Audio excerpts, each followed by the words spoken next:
嗨，咁多位，今日咧要同大家我教大家咧點樣做閱讀理解。有啲人咧同我講話，使乜你教啊？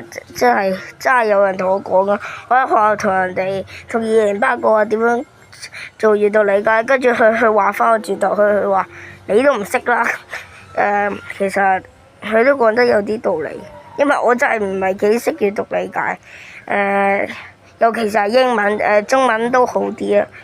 英文咧就係即係唔知佢講咩，不過中文都有個方法，但係唔係嗰啲咩兩長兩短嘅話就揀 C，即係呢啲作弊嗰啲方法，我唔係教呢啲。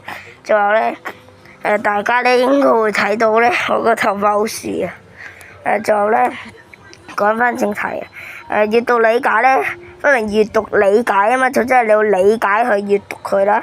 閱讀理解咧，首先咧，睇晒佢講咗啲咩，即係問你啲咩先，然之後咧，你就睇晒嗰篇文，又或者你睇晒嗰篇文，再睇嗰啲題目，咁樣就好啲。記住，如果你唔明嘅話，你試下個方法。試下呢個方法就係，如果你唔明嘅話，你睇到有啲字你明嘅話，你就估下佢個意思係咩。唔係嘅話，你第一題有可能唔識得，又或者係第二題嗰啲啦。閱讀理解咧，又或者我就嚟考試，我都要考啊，所以我希望你哋閱讀理解好啲啦，又或者成績好啲啦。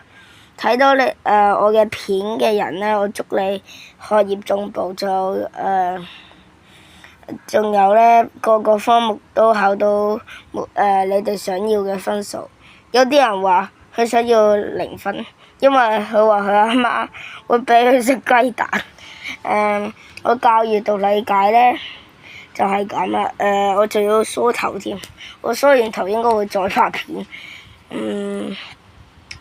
係咁啦，仲有咧，記住你考試前咧唔好作弊，唔好試下嗰啲咩寫9宮格啊，然之後寫913嗰啲咩816嗰啲啊，記住唔好一陣老師話喂傳紙條咩事啊，然之後咧又接住咧同主任講，然之後主任咧懲罰你㗎啦，所以記住唔好作弊啊呢啲小朋友，因為我教咗你閱讀理解嘅方法，仲有咧。